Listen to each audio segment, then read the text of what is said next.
Welcome to Awesome Movie Year, the podcast where we take a look back at an awesome year for movies, which is every year. My name is Josh Bell, film critic and writer, and I'm joined by my co-host. I'm Jason Harris, filmmaker, comedian. And Josh, pick a number, 1 or 2. 2. No! No! No! No! No! No! Okay, No! You're hurting our listeners, Jason. People are going to turn this off if you keep yelling at them. Well, like Don Logan, it's a very powerful answer to your response, Josh. That it is. So in this season of Awesome Movie Year, we're talking about the films of the year 2000. And we're here at our first feature episode talking about the debut from a notable filmmaker, and it is Jonathan Glazer's Sexy Beast. Very timely. It's been a good year for Jonathan Glazer. He just won an Oscar for his film, The Zone of Interest. And so we thought this was a good time to look back at the beginning of his career. He's only made 4 films in the last 24 years, but every one of them has been basically like a major event, which is pretty impressive. Yeah, he's 4 for 4. I was listening to The Big Picture last year, and Adam Naiman, the critic, was on, and he was saying how the only filmmaker in the last 20 years who hasn't missed once is Kelly Reichardt, which I think we would all disagree with. Yeah. But I think you could make the argument that Glazer hasn't missed. Yeah, I mean, Kelly Reichardt has made more movies, so she's had more chances to not connect or whatever. But I mean, it's also possible that someone who's this selective could take 6 years to figure out a movie and then put out something that just doesn't work. And that has not happened with Jonathan Glazer. Right. Noah Baumbach, maybe? I mean, I love Noah Baumbach, but I mean, I think Glazer is a better pick in terms of consensus, because I think all of his movies, well, maybe not Birth as much, but I think Birth has been pretty well reassessed. And otherwise, all of his movies are widely acclaimed. Yes. Thank you, Don Logan. Yes. So, of course, before this, he was not this major filmmaker that we're talking about with this track record, but he was a successful music video and commercials director, so a fairly known quantity when he showed up to direct this film. It was a relatively small budget film. It did pretty well for that kind of film. It grossed $10.2 million on its budget of $4.3 million.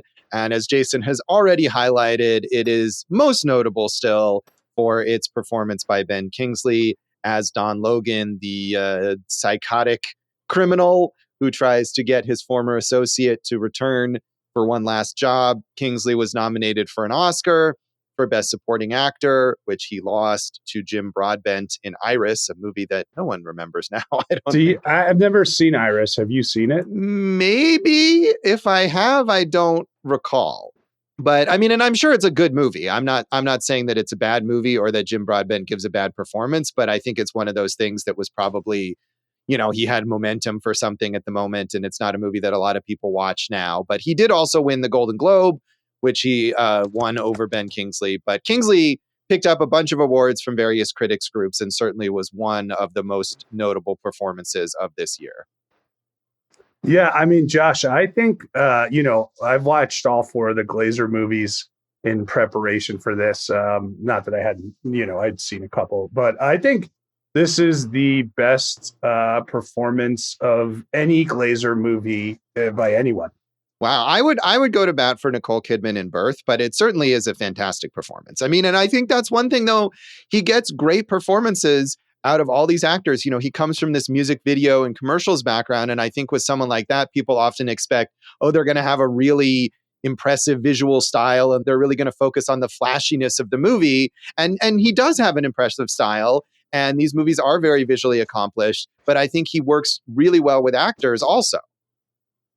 I agree with you. I think he's the type of director that actors definitely want to work with, because Nicole Kidman, I think, is great in that movie. Obviously, we know Sandra Huller in Zone of Interest, and really challenging performance by Scarlett Johansson in Under the Skin. I thought it was interesting. This is really the only kind of, even Zone of Interest is more female dominated or more equal. This is really the only male dominated movie he's made. Yeah. And it's a very kind of laddish, genre, or at least that's what people think of. I mean, part of what's good about this movie is the way it subverts those expectations for people who maybe came into this not, of course, knowing who Jonathan Glazer was and thinking this was like a Guy Ritchie ripoff or something. And that's not the direction that it goes in at all. Yeah, and Josh, it's interesting because he was this is like the 2002 Oscars he was nominated for. So I think that was like one of those things that just happened where it was like, hey, with the release patterns out here, or what's this premiered at the Toronto Film Festival in September 2000, which is why we're talking about it as a 2000 movie. Was released in theaters in the UK in January 2001, but didn't make it to US theaters until June 2001, which is why in the Oscars at the beginning of 2002, Ben Kingsley would have been nominated. See, Josh, you got all the inside info. Oh yeah, all the info listed on Wikipedia at my disposal. But yeah, I mean, release date patterns are always kind of strange, and I know this is one of Dave's big pet issues. But this show, we've been pretty flexible. Sometimes we've talked about movies like this that have world premieres or festival premieres in the year that we're talking about, and commercial releases later. And sometimes we've done the opposite and talked about movies that were commercially released in the year that we're covering, but maybe did premiere earlier. So we're going with the flow here on Awesome Movie Year. Mm-hmm. If I can quote one of Glazer's, probably his most famous music video, "Future's made of virtual insanity." Yes, indeed. I think there was some viral social media post when Zone of Interest, which is obviously a very serious film, was at the height of its acclaim, and someone posting the Jamiroquai clip like, "This is directed by the same man who made the Zone of Interest." Yeah, but I mean, look, he's a genius. Like, I think that's fair to say, because every project he tackles, he is so specific, and there's such a point of view. And there are definitely themes like, the real long takes for actors, which I think is Kingsley. There's that amazing take where he's like kicking in the cabinets in the kitchen where he's trying to recruit, Gal into this. And each movie has these crazy long takes, this incredible sound design, these kind of ambient shots that are really just there to let you breathe in whatever he's having you experience at the time. So I think, why wouldn't it be? A very talented music video director could totally transition and do stuff like that. Yeah, totally. And I don't think this person was trying to necessarily denigrate him, but just show that's kind of an amusing juxtaposition.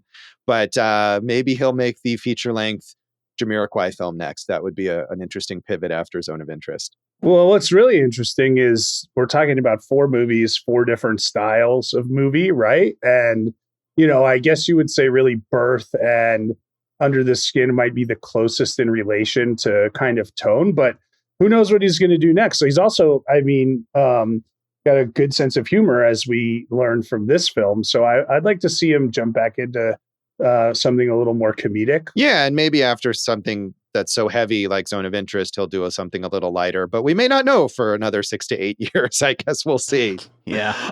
He's like Terrence Malick, in the 70s. Right. Yeah. There was only the 2 movies though. Yeah. So. And as we learned from Terrence Malick, everyone wished for him to make movies more often. And then it was kind of a monkey's paw situation when he started doing that.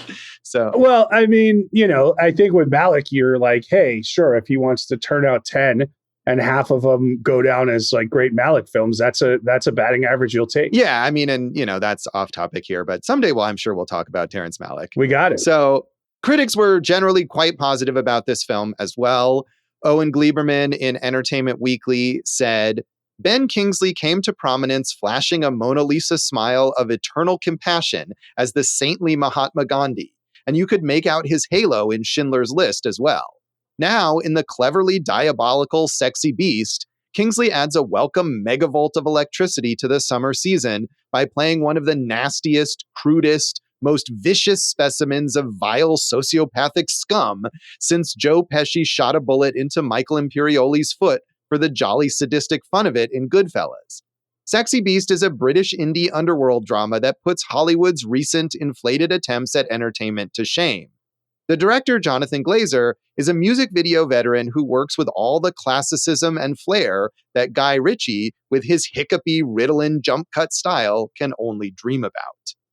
I think that is a personal choice for Guy Ritchie, obviously. It's Well, not like right, yes. he's forced to, have that hiccupy flair or whatever. But no, I mean, this is, that's the other big kind of probably discussion point is like this subgenre of British gangster movies, which there's a great tradition of, and there's a lot of really good movies in that genre. Yeah, and I think it's also interesting that now I feel like, and speaking of one of the stars of this film, Ray Winstone, I just watched the Netflix TV series of Guy Ritchie's The Gentleman, and is full of this like, as if it's an AI generated Guy Ritchie clone kind of thing that we're very used to, that I think has gotten tiresome. But I thought it's interesting here that in the year 2000, after which Guy Ritchie had made 3 films maybe or something like that, people are already like, oh yeah, that Guy Ritchie style, we're not having it anymore.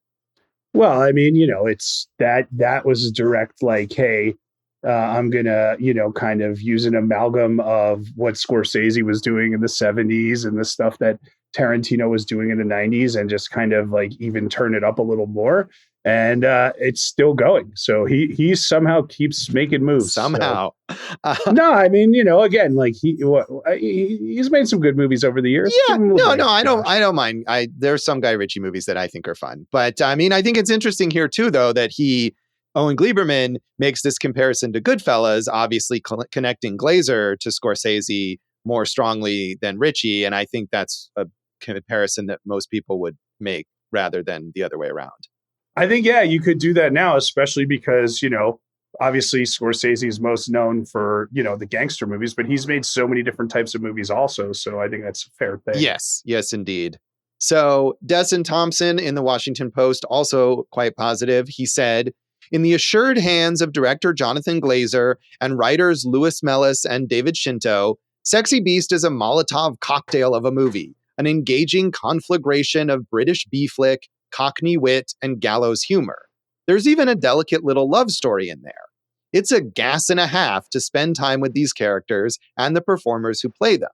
Kingsley, such a magnificent actor, makes it his personal business to be the nastiest villain in recent memory. He's disconcertingly successful, whether he's angrily reacting to the Spanish plane crew that makes the mistake of asking him to put out his cigarette, or intimidating the hell out of Gal and his friends. Well, so part of the Kingsley thing that makes it so incredible is he's like petite, right? He's slight. He's a very slight figure, right? And I mean, obviously you had referenced Gandhi, and, a lot of people know him from that, but of course he was doing other great work, but, that kind of figure you would think would lead to, someone more on the side of good and whatnot. So when you have this little bulldog coming at you, like, and not letting go ever, it really, really is quite amazing. So I really did think that is the height of this movie.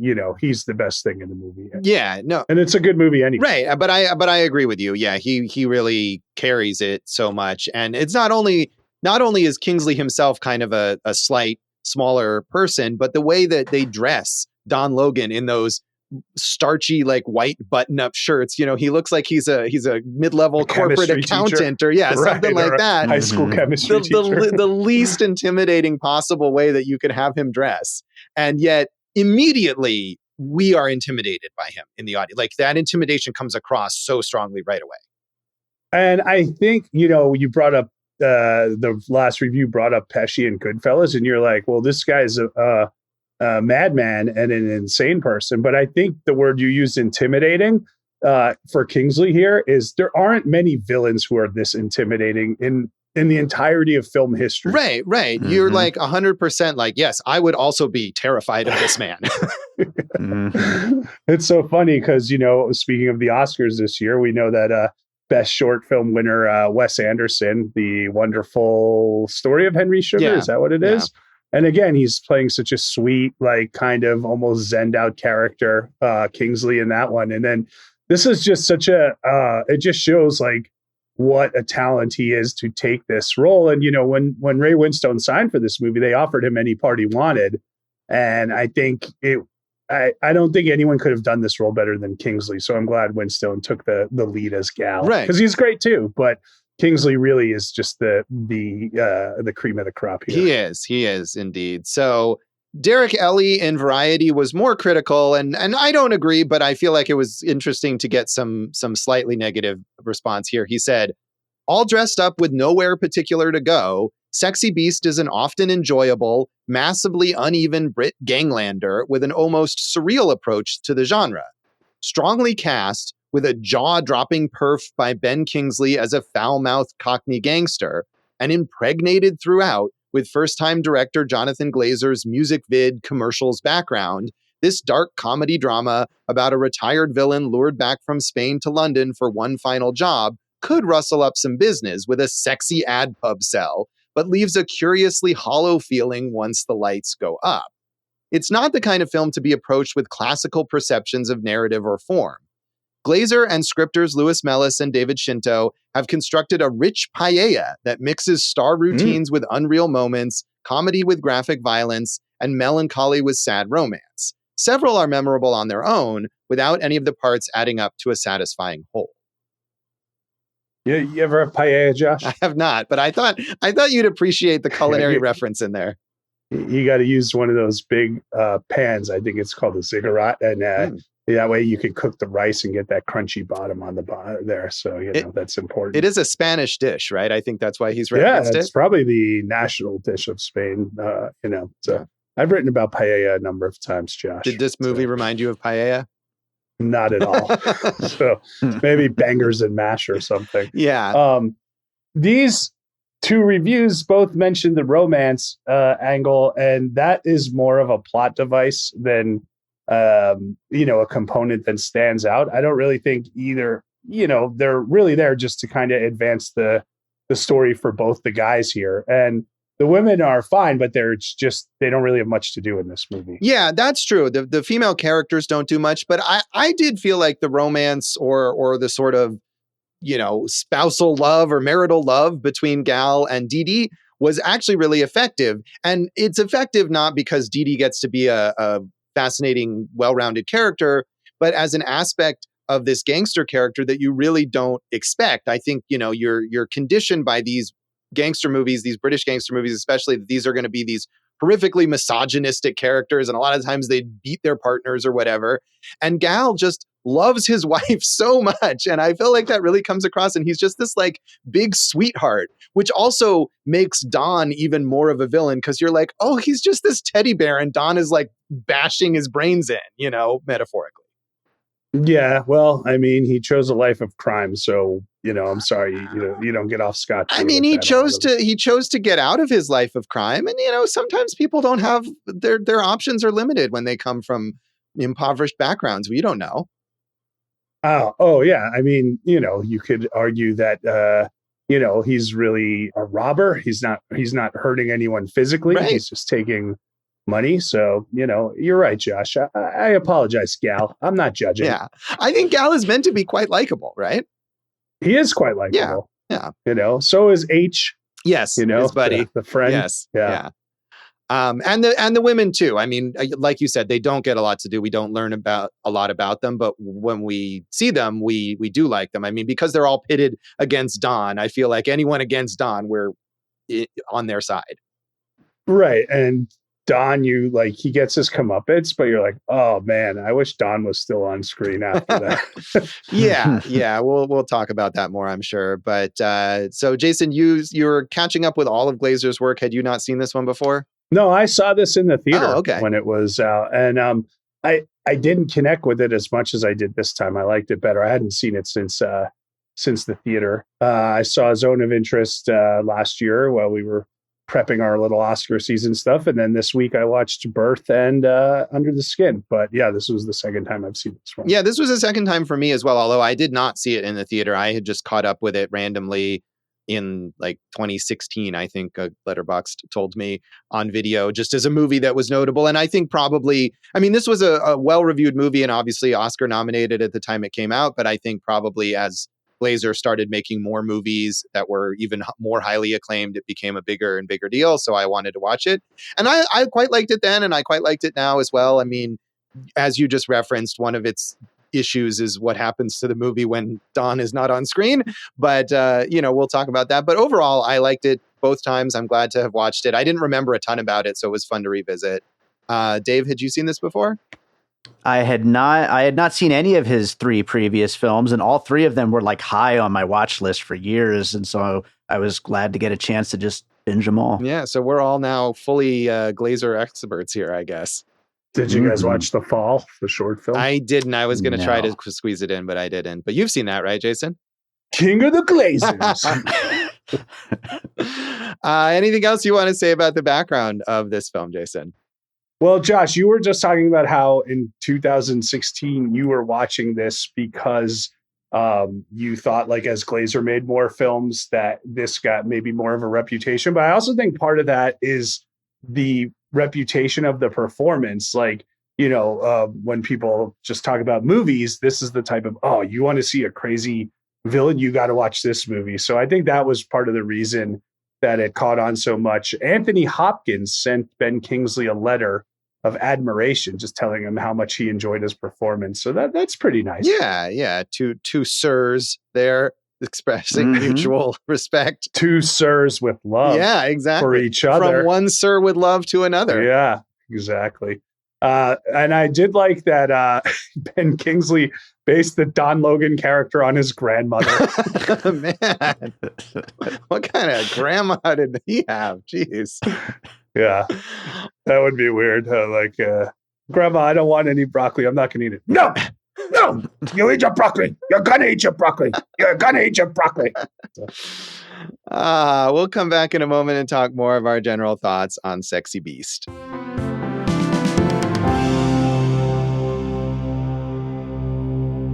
Welcome back to Awesome Movie Year. In this episode of our season on the films of the year 2000, we are talking about our first feature pick, Jonathan Glazer's Sexy Beast. And Jason, my question for you is, who or what is the Sexy Beast? Oh, I think, if I'm not mistaken, because we do see the Beast character in there, from in his dreams and in his hallucinations. Maybe the Beast is just that kind of ongoing commitment to that he has no choice. When they call on him, he has to answer the call because of the life he chose. That's my thought on that. What about you? Yeah, I didn't think of that, but one review, and I don't know if it's one I quoted or another one that I read, did essentially say that the Sexy Beast is like that allure of the gangster life. And I like that. I hadn't thought of that at all. I was being much more literal, especially because when the title shows up, we have that great freeze frame of Gal getting of his dog. Of him, the most unflattering possible angle on his body as he gets up from that chair in his little Speedo or whatever. And I just connected it directly to that. Like, oh, Gal is he's a sexy beast, where it's kind of ironic, but I like the metaphorical version of it better. I feel like that's more elegant and less condescending to the character. So I'm gonna go with you on that. Dave, I just out film, metaphor Josh. What do you think of that? That was good stuff. Yeah, you got him. Did you have an opinion on it, Dave? I actually was thinking along the same lines as Jason. Like, I thought it was just the lifestyle. It was the thing that drags you back no matter what. Right. Well, I guess you guys were ahead of me because I hadn't made that connection. That's okay, Josh. We're here to, kind of uplift you, so don't worry about Thank it. you. But, this is a good spin on a very typical gangster movie trope or crime movie trope of, hey, just when I think I'm out, they pull me back in, right? The One Last Job one. And they have some good twists and turns in here, right? So, to spoil certain things here, Josh, when Gal finally does the job, it's because he has to kind of protect his wife and himself because of what happened with Don. And the Teddy character, played by Ian McShane, knows what happened, but is waiting for Gal to admit it. And he won't admit it. But so Teddy just pays him a $10, 10 pounds for the entire job. And it's great because he gives him a 20 and demands change, right. So he really sticks it to him. So I thought, like, little things like that, like the humiliation and just like how am I actually going to get back to living the life that I want, were really good elements of this, as opposed to just like, oh, it's the lore of One Last Job and I got to do it because it's too big to not do. Right. And I did like that because he's retired and he's been retired for some amount of time, like years, it seems like, that presumably he already did One Last Job. And, the cliches of these gangster movies is the characters are always like, oh, this is our one last score. We're going to get out and be set for life. And then it all falls apart. But for Gal, it worked out just that way, right? He obviously did something, got all the money he needed, bought this really nice Spanish villa, is sort of living this life of luxury. So already from the beginning, it's subverting what you expect out of one of these movies. And then you're right, like he's lured back in, but he's not lured by the sexy beast, right? He's not in any way tempted to return to his life of crime. It's just the terror of what Don will do. And then, as you said, the consequences potentially of what they do to Don that forces him to go back and do that job. Yeah, the whole thing is very strange because, like, structurally, you're like, okay, it opens with this really funny voiceover where Gal is just like, it's hot out, sizzling. You could, fry an egg on my chest. And he just keeps going and going. And then he kind of doesn't really do that for the rest of the movie. And the voiceover comes in sporadically. It's basically like 45 minutes of scenes of Don yelling at Gal to do the job, right? And you're like, huh? In lesser hands, this would have not worked out at all, but he made it. They all made it work. I thought your introduction, Jason, was going to be like the voiceover. I thought that's how you were going to start the show. Well, I am wearing a yellow bikini right now. Nice. So that counts for something, right? Yeah, I mean, it's essentially divided kind of into, and it's a short film. It's under 90 minutes, and it's essentially divided into kind of three parts. Like before Don shows up about 20 minutes into the film, we have what you're describing, which is basically just the good life that Gal and Dee Dee are living along with H and Jackie, I don't know if she's meant to be his wife or his girlfriend or whatever she is, but she's, they're all together and they're going out to dinner together and they're shopping and they're just hanging out and having fun. And then they learn that Don is coming and it kind of puts this pall over everything that's going on. And then the middle stretch, which is the best part of the movie when Don is there and he is just yelling at them the whole time. And then for a while too, because I didn't remember that much about this movie, I thought, oh, what's cool about this is that this is going to be a movie where they keep talking about the job and they never do the job. And that's not what happens.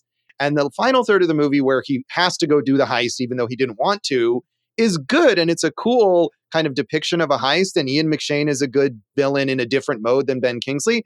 But I felt like a lot of it deflated at that point.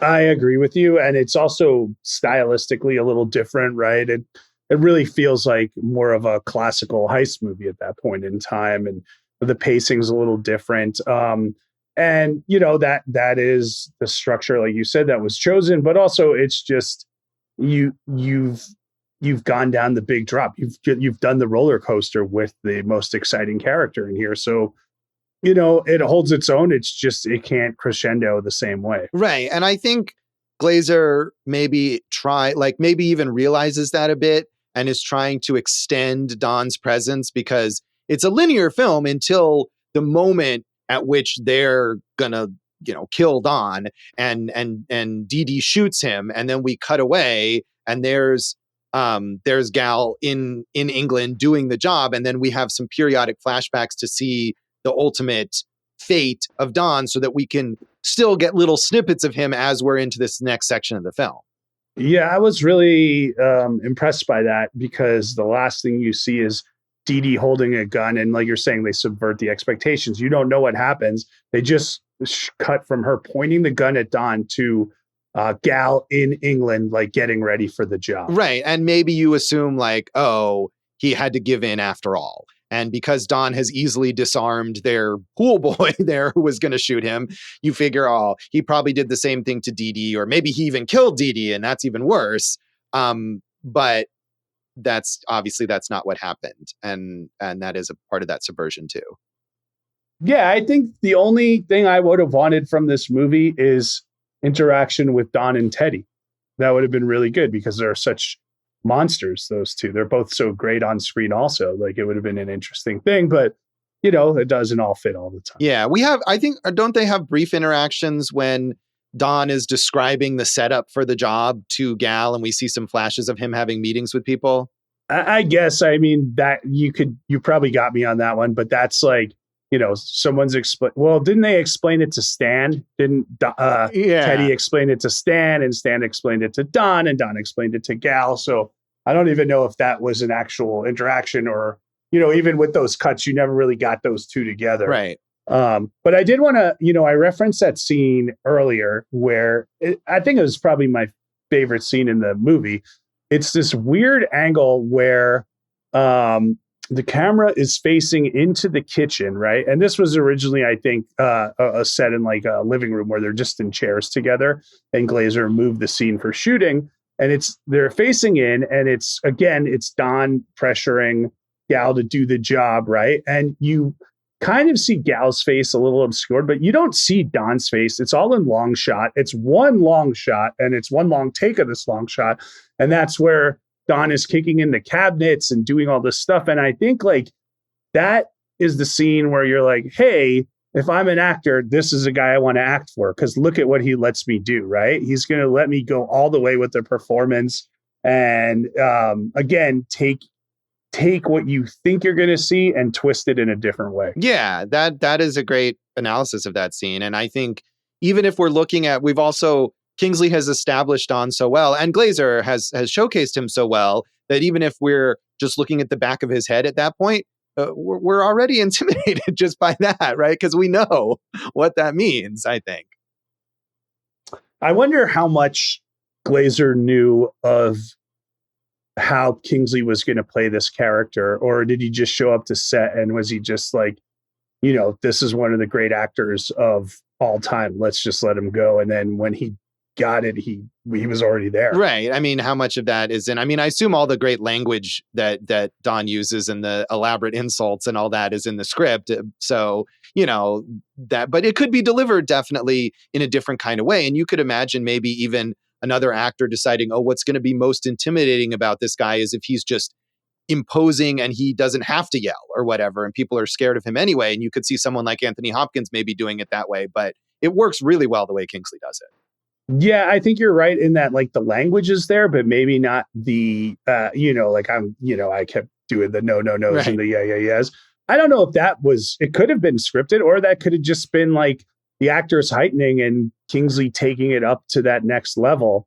The other great scene with Don, there's a few of them, right? Yeah, there's the one scene where he's in the bathroom alone and he pees on the floor just because F you, that's why. Well, not only does he pee on the floor, but the way he pees, even when he's peeing in the toilet. Deliberate. Yeah, right. Deliberate. And it's like he's got his hands on his hips and he's just like the power and strength that he has. It's really great the way they shoot that too from behind. Right. But the rest of that scene is him looking in the mirror and kind of telling himself what a loser he is and how bad he is at getting things done, right? So that kind of self-hatred in there is a really interesting thing that I don't think we see at any other point in the film. Right. And I think it gives you some good insight maybe into him as a person, even though you don't sympathize with him. Moments like that in other films might be meant to show you this villain is a human being with flaws, and maybe you can understand where they're coming from. And I suppose that's it, but he's still horrible and you still really want them to kill him. I didn't. I was okay with it, but I also could have used more Don Logan. Well, right. I think from the perspective of enjoying his presence in the movie, you don't want him to be bumped off. But I think from the perspective of like what you want for the characters or what you're rooting for to happen in the story, like he's awful. You want him to get killed. Yeah. So we should talk about other elements, but I did also want to just bring up the scene where, Gal actually confronts Don and he says, the reason you're here isn't to recruit me. It's because you're still in love with Jackie H, his wife. And, he found that hot button for him. He pressed it and Don is so upset. And, that's when he even calms down a little and he just is like, you know what, I'm out of here. Right. He gets on the plane, and the plane scene and the aftermath of the plane scene is excellent, where Don won't put out his cigarette. So he is aggressively kind of walks off the plane or is escorted off. And then when he has to deal with that's beyond airport security. What would you call that? I don't know. I don't know. It wasn't clear to me if that was meant to be like a police officer or some official, because I'm sure what you're about to describe is the way that Don kind of gets out of his being in trouble is that he lies and says that the gay flight attendant has sexually harassed him. And I would have to think that if that was a police officer, he would be like, whatever, you're still under arrest. Whereas if it's an official from the airline who's like, I want to avoid a, scandal or something like that, that's why they let him go. So I was not sure about that. Right. He does say he touched his front bond. Right, exactly. Right. The way he describes everything is so incredibly awkward in all cases. Exactly. That's true. That's one of the beauties of it. So, I mean, we have clearly established that Kingsley is the height of this movie, although everyone else is doing a good job too. I think Glazer, every movie he makes, he really utilizes the locations really well. Spain, especially in this one, is just beautiful and interesting. So I like that element. And I wanted to ask you what you thought of the heist. I mean, like you said, I think the heist is cool, and he does have an unconventional approach to it. The idea that they're drilling into this vault from next door, which is a very common heist movie thing, but they have to drill through this like Turkish bath, and thus the vault itself ends up flooded. And it's a very beautiful kind of thing. Also extremely impractical. As some review noted, why don't they just drain the water out of the Turkish baths first? Well, because the water flooded the vault, so it shorted out their security system. Oh, okay. I mean, they couldn't have just smashed this. It's not like no one's going to know what's going on there in the vault, that something bad has happened when they open it the next day and it's full of water. But less cinematic. Yeah, right. Exactly. I think that is really the reason. As you said, it is beautiful. It's cinematic. It looks cool. And it provides this kind of dreamlike setting. There's no dialogue while they're underwater. So it gives Gal this chance to reflect a little, or you get some of his internal sense. So it's cool. It's just, like I said, I was thinking, oh, what's great about this movie is that they don't ever actually do the heist. And I obviously remembered it wrong, and they do the heist. But I think by that point, you're like, I don't really care whether the heist goes off or not. That's not what this movie is about. And as enjoyable as it is to watch, it feels like an afterthought. I think you're right. It's a device. I mean, like you said, it is cool. They're all underwater, Gal is able to swipe some earrings for his wife and everything. But the best part of that is when he opens up an urn and all the kind of remains of someone just kind of get in his breath, and he has to stop doing it. But yeah, that's more of, again, a device to get us back to what happened to Don and the interaction between Teddy and Gal at that point. Yeah. And as you said too, like Ian McShane, of course, great actor. Teddy is a cool villain, but Teddy is more of like the kind of villain you expect from one of these movies. He's this calm, collected boss who will kill you without a second thought, and everyone knows it. And he doesn't have the presence that Don Logan has. But I do want to kind of push back on one thing you said, that he humiliates Gal at the end there when he has to get him. I guess Gal never quite admits it or whatever, but Teddy knows that Gal has killed Don. And it doesn't seem like Teddy really cares about Don at all, or even that. He says he doesn't even. Right. I gave one shit about it. Right. Exactly. Or even that that Teddy himself has been sort of betrayed, in that Don was his like guy that he sent out there to recruit Gal, and Gal has killed him. And he gives Gal that 10 pounds and sends him on his way. But I feel like Gal totally gets out of it exactly what he would hope. Like, he didn't want to do the job in the first place. He obviously didn't need the money. So 10 pounds is fine. And as you said, he gets that jewelry for his wife. He gets to live and return to his life in Spain, and will never, ever be harassed by Don Logan again. To me, it's a win-win-win for him. Oh, I'm not disagreeing with that. I'm just saying that, I think the intention of Teddy there was like, hey, I can do whatever I want with you. You're getting $10 and you're lucky that that's what you're getting. I think you're right. But I think in a way, Teddy fails because he doesn't realize how much Gal also doesn't care. And $10 is $10 more than he ever wanted out of the job in the first place. Yeah, you might be right. I mean, maybe it was a favor to Teddy also, because Don is not an easy character to deal with. True. So maybe this opens things up more for Teddy as well. Right. I mean, the other thing about Don is like, he seems to have been a successful criminal, but to pull off that heist, they need a lot of teamwork. And Don does not seem like a team player. Well, and he really couldn't get Gal to go along with doing the job. So he wasn't succeeding in his job either by just bullying him. Yeah. I want to talk a little more about the beast, the actual beast, not the metaphorical sexy beast, but this sort of like rabbity character or creature that Gal keeps imagining. It was cool looking, but I felt like I didn't really know what to make of it. Well, I mean, that's fair. I think with Zone of Interest, you had all those kind of like night vision scenes, and those were tough for me to figure out what was going on in that too. I think that's just a recurring Glazer theme. He likes to not give you a lot of answers. In Birth, you don't really get a lot of answers till the end of Act 2, and Under the Skin, the big reveal towards the end is interesting. So I think that's just a Glazer thing. Yeah, and I don't dislike it necessarily. Like I said, it looks cool, and you can just guess it's like, oh, this is some sort of manifestation of Gal's fears or the danger of the world that he's in or the danger of Don Logan or whatever. But it felt out of place in a way with the otherwise more grounded tone of the film, as opposed to maybe other Glazer movies. Josh, did it make you feel like you were sweating like a cunt?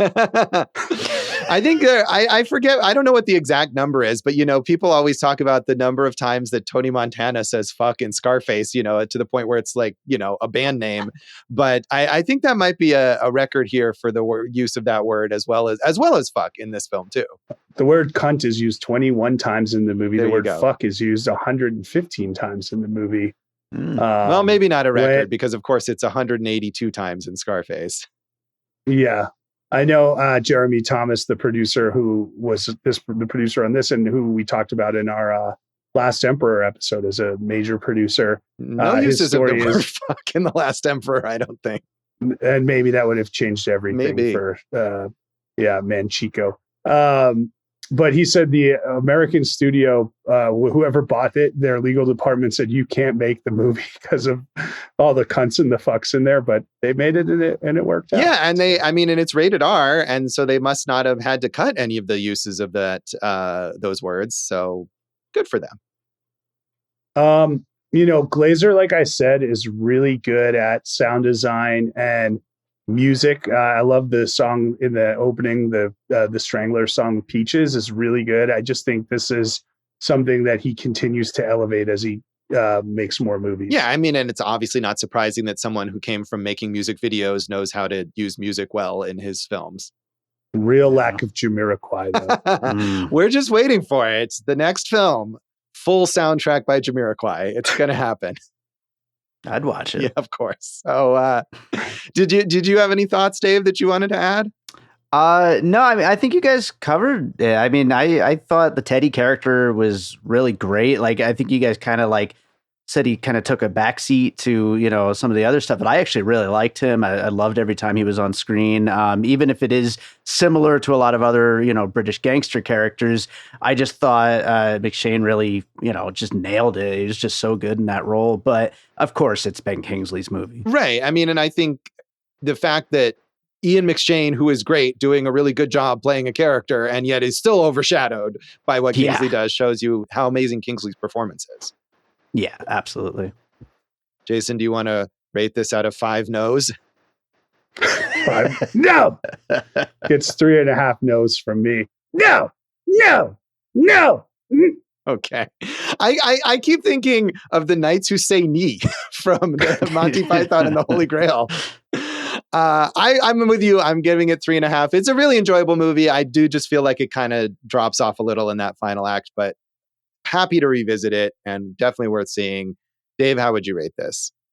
I went to 4. I think it's a great movie, and along with all of his other movies, they're all a solid level of 4, really. Yeah, he's an impressively consistent filmmaker. So we'll talk more about that and come back and get into the legacy of Sexy Beast.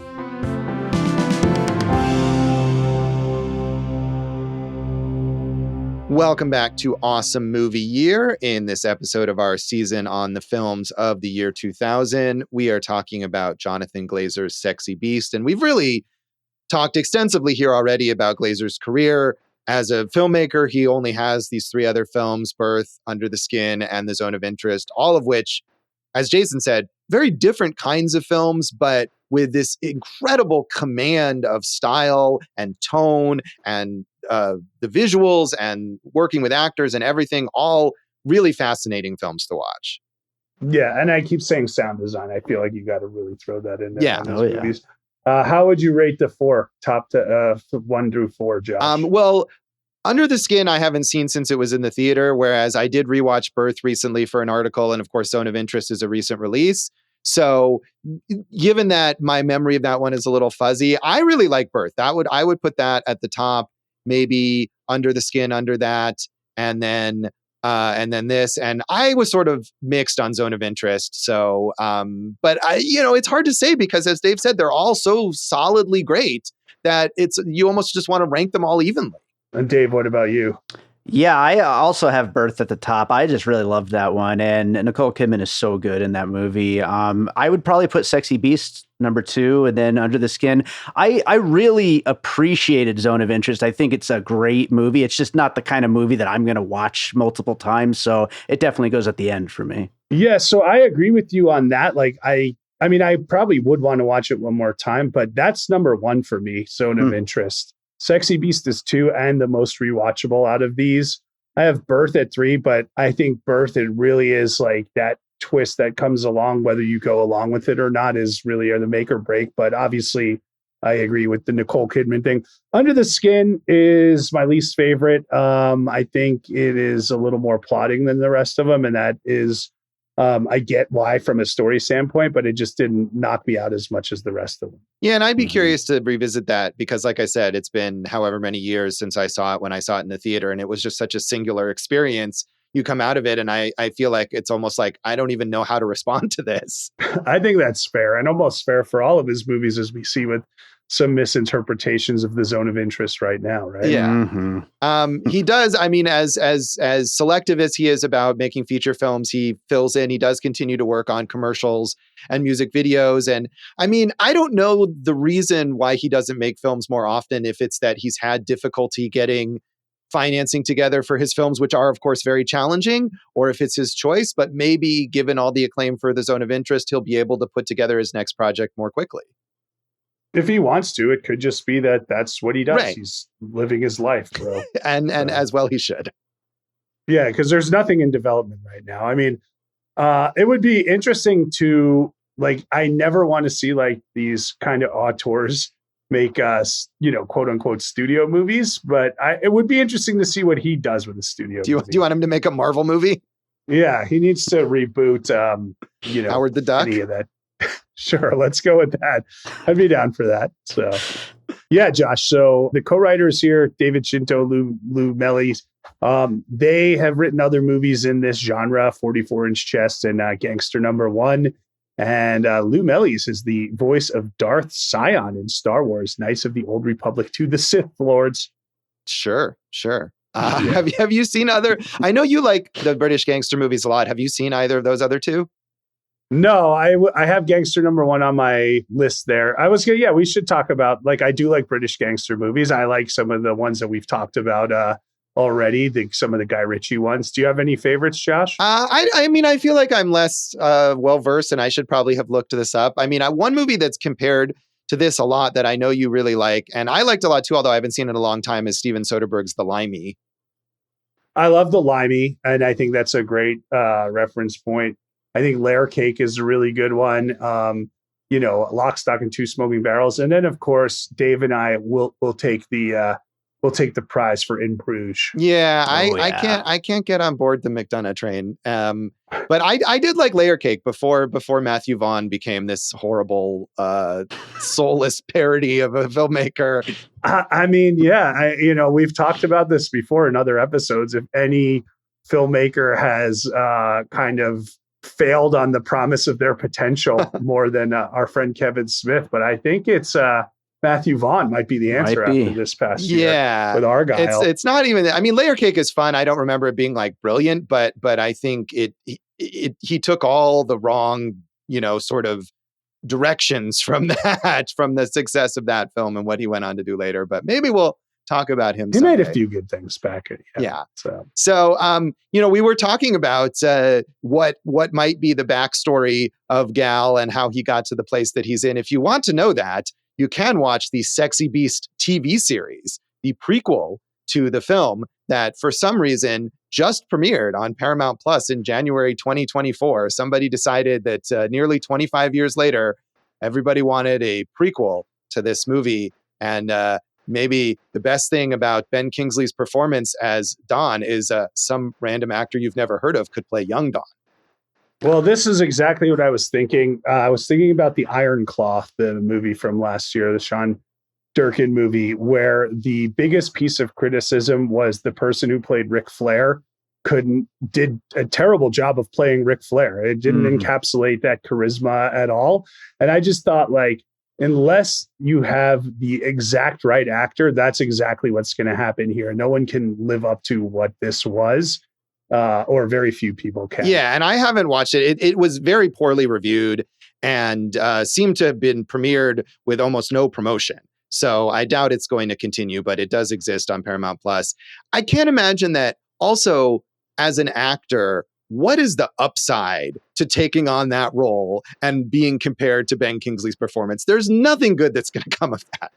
I mean, the only thing I could think is like De Niro in Godfather 2 somehow pulled it off, right? So that's you have to reach De Niro in Godfather 2 in order for this to be worth it. That's right. Exactly. You have to be able to beat like acting, teaching legends like Eli Wallach for your Oscar and like get up to Brando levels of excellence there. That's really what it is. So that's, you have to really be at the height of your game to get there, I think. It is a really weird project. Like you said that, but like, I just want to underline that. Like, it is crazy to just be like, let's make a series based on that movie where the one guy won an Oscar 25 years ago. Right. Like, he didn't even win. He was just nominated. He didn't win. Right. Yeah. It's like so strange. Right. And where like the idea of, what were Gal and Don like in their early days as gangsters is not a question that anyone who watched this movie wanted to have answered. And I was just reading like some of the plot summaries, and not only that, but we get a handful of references to the idea that Dee Dee had been a porn star before she marries Gal. And apparently the show explores her whole career in the adult film industry. Thank God. Well, it has to. What else, what else could it do? It can't just be like, hey, we need you for a heist. Nah, I'm good. No, you're going to do the heist, right? It has to show those other things. Who was Jackie? Who was H? Who were these people? Yeah, I don't think Jackie is in it, but there is young H and young Teddy as well on the show, apparently. I think H, this was, I think, his last movie, the actor who played H. He died, Cavan Kendall. And he's just kind of like this like guy who is at once very enjoyable and at once such a wet noodle to be around. And you're like, what? And he just nails it, though. Yeah, he is good. I've never seen him in anything before. And as you said, he died before the movie was even released. This was his last performance. But it also, you wonder, because H is as well a retired gangster. Don is not attempting to recruit H. So kind of right. where does that land things on his career in the underworld? And I haven't seen him either, but I think the Doctor Who fans would know him from the Mythmakers. Okay, yeah. Kingsley, of course, has had a massive career beyond this. He has been nominated for an Oscar multiple times, even including after this, was nominated for House of Sand and Fog, which is, I can't stand that. And I feel like that's the wrong... It's a good movie. It's an awful movie, and it has the wrong kind of over-the-top acting in it. What about Jules? I don't think I've seen. I'm not sure what that one is. Oh, that just came out, right? Yeah, isn't that like the old people get a robot or an alien or something from last year? Yeah, you're right. And Kingsley is one of these guys. He's in his 80s now, I think, and he's one of these actors who will just do anything. And so his career is like Oscar-nominated movie, B movie you've never heard of, blockbuster, and it just kind of ping-pongs around there. He's been in a bunch of Marvel movies. He's worked with Martin Scorsese on Shutter Island and Hugo. As you said, he was just in that Wes Anderson short, and yet he's also in like some shitty VOD thriller every now and then. I marked down 2 movies that he's got coming up. It's interesting that we had mentioned him earlier. He's in the new Terrence Malick movie, The Way of the Wind. Is that the Jesus one? Sure, we'll go with that. And he's in a movie called Deep Water. And Dave, didn't you watch a movie wasn't that called Deep Water? It sounds like the exact same plot of the one that you watched. The Ben Affleck one? No, the one, Dave. Isn't that what that's called? It's the one where the plane crashes and they have to survive with the sharks all around them. That's No Way Up, I think. Okay, this one's called Deep Water, and it sounds like the exact same plot of that. And that's funny because Deep Water is, in fact, the name of that Ben Affleck movie, which is based on a Patricia Highsmith novel called Deep Water that has previously been adapted into other films called Deep Water. Wait, which one is the Ben Affleck movie? It's like erotic thriller with him and Anna de Armas. Oh, that was right, notorious for their relationship on set. It's not a good movie, but it did get a lot of attention. So, yeah, I mean, title aside, I think that's exactly that shark movie is exactly what I'm saying. That like Ben Kingsley is like, do you want to work with Martin Scorsese? Yeah. You want to be in this shark movie? Yeah. He just wants to work. Yeah, that's okay. We know a lot of actors just want to do the work and let them go. So Ray Winstone is in every movie ever made, Josh. Every gangster movie ever made. Obviously, The Departed, and he was also in Hugo. The Gentleman you had mentioned. He's in Damsel that just came out. So constantly working. Yeah, he's all over the Netflix, and I mean, I think it's one of the reasons why his performance here is good is because he often is playing that Don Logan type character. He's playing the heavy, the intimidating gangster. I mean, that's what he does in The Gentleman. He's like the boss behind the boss on that show. And he's fine in it, but it's a very, like, you can imagine he just kind of did that part on autopilot. And what's cool here is that he's really playing against that expectation. There's a movie called Nil by Mouth. Have you ever heard of this movie? I may have seen that movie. Is that the one that Gary Oldman directed? Yeah, and it's supposed to be a great movie, and I know Winstone's the star of this thing, but it's a very hard movie to find in America. Yeah, I think I may have seen it on DVD years ago, and is it the one that was was it inspired by his like abusive childhood? Is that what I'm thinking of, or am I getting that wrong? Yeah. You're thinking of Kenneth Branagh's film from whatever, the Belfast. No, I'm just kidding. No, it was I think you got it right. Yeah, and I have seen it again according to Letterboxd. I don't really remember much about it, but I think Ray Winstone is like the abusive father, and he's playing that kind of intimidating, dangerous character, like I was saying, and which is the opposite of what he does in this movie. Right, he's quite charming in this movie. Ian McShane, of course, probably best known in America for Deadwood or American Gods. But again, this guy's working all the time. The John Wick series, of course, Dave's I couldn't get away without mentioning that for Dave. But he's in a movie coming up called Deep Cover. 3 improv actors are asked to go undercover by the police in London's criminal underworld. Come on, give me that. Ian McShane is one of those actors, too, who has this incredibly distinctive voice that's so like melodious that all he has to do is say one word and you're like, oh, there's Ian McShane. He's about to enter this scene. Yeah, I just rewatched Coraline the other day. He was in that. Yeah. And going back, I don't know if we mentioned this in our Wuthering Heights episode from last season, but he did play Heathcliff in a 1967 version of Wuthering Heights.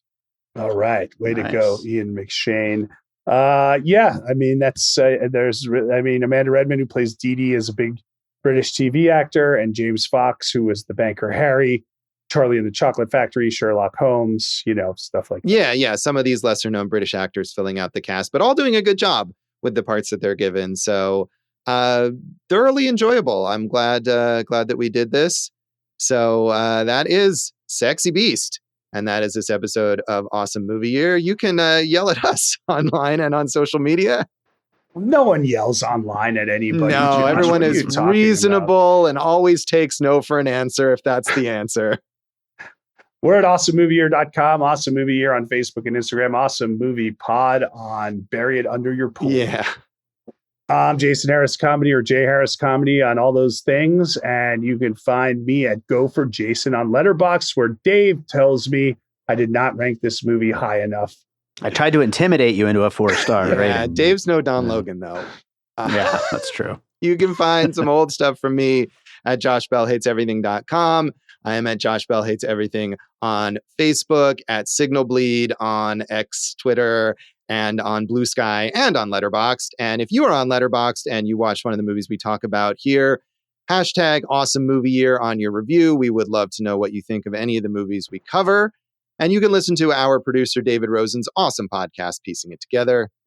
Check out Piecing It Together wherever you listen to podcasts. Follow us on social media at PiecingPod, and check me out on Letterboxd by David Rosen. Jason, what's in our next episode? Josh, it's a movie you demanded that we watch, which is crazy. You say it's your favorite movie ever. I don't know, Battlefield Earth. Bomb. Yeah, not my favorite, but you know what? Maybe it will be my favorite because I've never seen it, and we will figure out how that goes. Tune in next time for Battlefield Earth, and thanks for listening to Awesome Movie Year. Thank you for listening to Awesome Movie Year. Make sure to follow Awesome Movie Year on Facebook, at Awesome Movie Pod on Twitter, and at Awesome Movie Year on Instagram.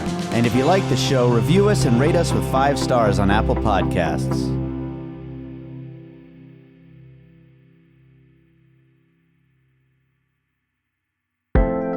An All Points West production, produced by David Rosen in Las Vegas.